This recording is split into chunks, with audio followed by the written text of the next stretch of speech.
യോന 1-ാം അധ്യായം മുതൽ 4-ാം അധ്യായം വരെയുള്ള വാക്യങ്ങൾ. യോന 1-ാം അധ്യായം 1 മുതൽ 17 വരെയുള്ള വാക്യങ്ങൾ. അമിതായുടെ മകനായ യോനയ്ക്ക് യഹോവയുടെ അരുളപ്പാടുണ്ടായതെന്തെന്നാൽ, നീ പുറപ്പെട്ട് മഹാനഗരമായ നിനവയിലേക്ക് ചെന്ന് അതിന് വിരോധമായി പ്രസംഗിക്ക.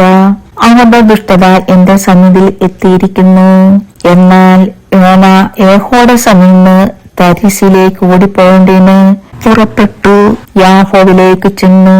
തരിസിലേക്ക് പോകുന്നൊരു കപ്പൽ കണ്ടു. കൂലി കൊടുത്ത് യഹോവയുടെ സന്നിധിയിൽ അവരുടെ കൂടെ തരിസിലേക്ക് പോയി കളവാൻ അതിൽ കയറി. യഹോവയോ സമുദ്രത്തിൽ ഒരു പെരുങ്കാറ്റടിപ്പിച്ചു. കപ്പൽ തകർന്നു പോകാൻ തക്കവണ്ണം സമുദ്രത്തിൽ വലിയൊരു കോളുണ്ടായി. കപ്പൽക്കാർ ഭയപ്പെട്ടു. ഓരോരുത്തരും താൻ ദേവനോട് നിലവിളിച്ചു. കപ്പലിന് ഭാരം കുറയ്ക്കേണ്ടതിന് അവർ അതിലെ ചരക്ക് സമുദ്രത്തിൽ എറിഞ്ഞു കളഞ്ഞു. യോനയോ കപ്പലിന്റെ അടിത്തട്ടിൽ ഇറങ്ങിക്കിടന്ന് നല്ലവണ്ണം ഉറങ്ങിയായിരുന്നു. കപ്പൽ പ്രമാണി അവന്റെ അടുക്കൽ വന്ന അവനോട്, നീ ഉറങ്ങുന്നതെന്ത്? എഴുന്നേറ്റ് നിന്റെ ദൈവത്തെ വിളിച്ചപേക്ഷിക്ക. നാം നശിച്ചു പോകാതിരിക്കേണ്ടതിന് ദൈവം പക്ഷെ നമ്മെ കടാക്ഷിക്കുമെന്ന് പറഞ്ഞു. അനന്തരം അവർ, വരുവിൻ, ആരുടെ നിമിത്തം ഈ അനർത്ഥം നമ്മുടെ മേൽ വന്നിരിക്കുന്നുവെന്ന് അറിയേണ്ടതിന് നാം ചീട്ടിടുക എന്ന് തമ്മിൽ പറഞ്ഞു. അങ്ങനെ അവർ ചീട്ടിട്ടു.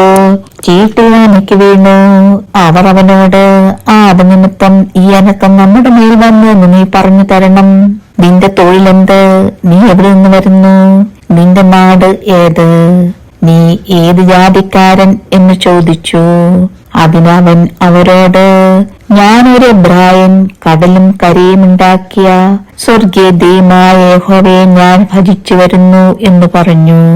ആ പുരുഷന്മാർ അത്യന്തം ഭയപ്പെട്ടവനോട്, നീ എന്തിന് അങ്ങനെ ചെയ്തു എന്ന് പറഞ്ഞു. അവൻ അവരോട് അറിയിച്ചിരുന്നുകൊണ്ട് അവൻ യഹോവയുടെ സന്നിധിയിൽ നിന്ന് ഓടിപ്പോകുന്നു എന്ന് അവർ അറിഞ്ഞു. എന്നാൽ സമുദ്രം മേൽക്കുമേൽ അധികം കോപിച്ചതുകൊണ്ട് അവർ അവനോട്, സമുദ്രം അടങ്ങുവാൻ തക്കവണ്ണം ഞങ്ങൾ നിന്നോട് എന്ത് ചെയ്യേണ്ടെന്ന് ചോദിച്ചു. അവൻ അവരോട്, എന്നെ എടുത്ത് സമുദ്രത്തിലിട്ട് കളയുവിൻ, അപ്പോൾ സമുദ്രം അടങ്ങും. എന്റെ നിമിത്തം ഈ വലിയ കോൾ നിങ്ങൾക്ക് തട്ടിയിരിക്കുന്നു എന്ന് ഞാൻ അറിയുന്നു എന്ന് പറഞ്ഞു.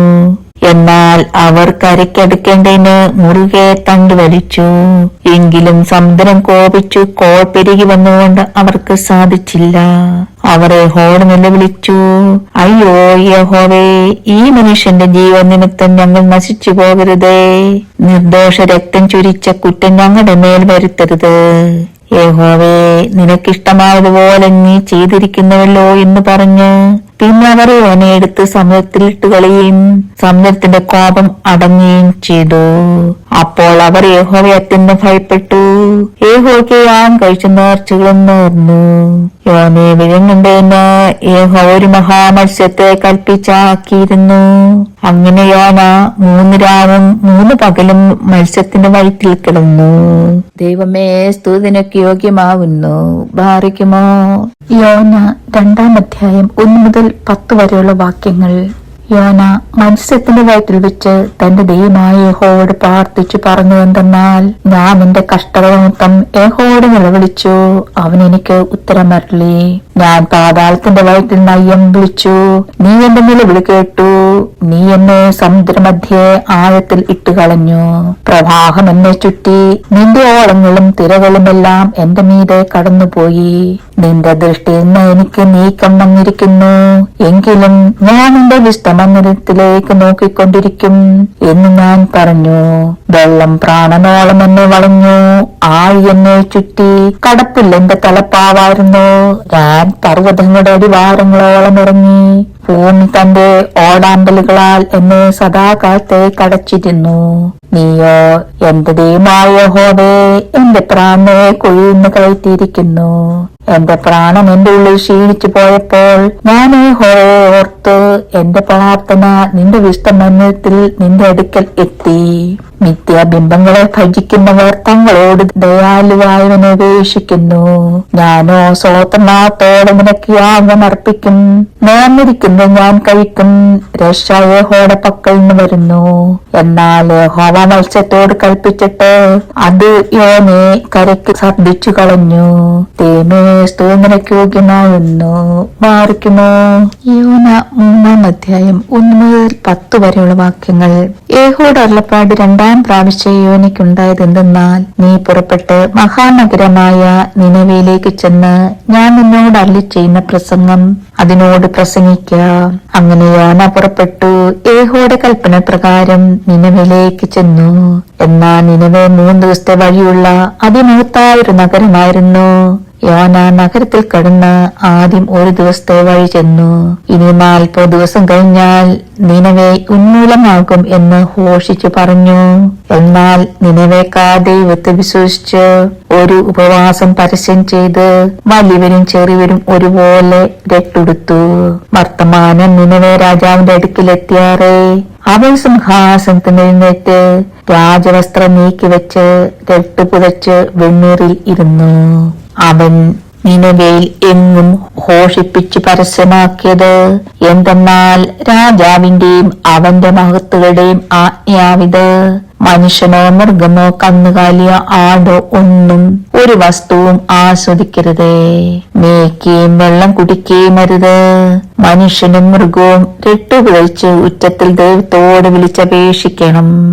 ഓരോരുത്തൻ താന്റെ ദുർമാർഗവും താന്റെ കൈക്കലുള്ള സാഹസവും വിട്ട് മനം തിരികെയും വേണം. ദൈവം വീണ്ടും അനുതപിച്ചു നാം നശിച്ചു പോകാതിരിക്കേണ്ടതിന് അവന്റെ ഉഗ്രകോപം വിട്ടുമാറിയിരിക്കും. ആർക്കറിയാം, അവർ ദുർമാർഗം വിട്ടുതിരിഞ്ഞ് എന്ന് ദൈവം അവരുടെ പ്രവൃത്തികളാൽ കണ്ടപ്പോൾ താൻ അവർക്ക് വരുത്തുമെന്ന് അരുളിച്ചെയ്തിരുന്ന അനർത്ഥത്തെക്കുറിച്ച് ദൈവം അനുതപിച്ചു. അത് വരുത്തിയതുമില്ല. ദൈവമേ സ്തുതിക്ക് യോഗ്യമാവുന്നു. മാറിക്കുമോ. യോന 4-ാം അധ്യായം 1 മുതൽ 11 വരെയുള്ള വാക്യങ്ങൾ. യോനയ്ക്ക് ഇത് അത്യന്തം അനിഷ്ടമായി. അവന് കോപം വന്നു. അവൻ യഹോവയോട് പ്രാർത്ഥിച്ചു, അയ്യോ യഹോവേ, ഞാൻ എന്റെ ദേശത്തായിരുന്നപ്പോൾ ഞാൻ പറഞ്ഞ വാക്ക് ഇത് തന്നെയല്ലയോ? അതുകൊണ്ടായിരുന്നു ഞാൻ തരിശിലേക്ക് ബന്ധപ്പെട്ട് ഓടിപ്പോയത്.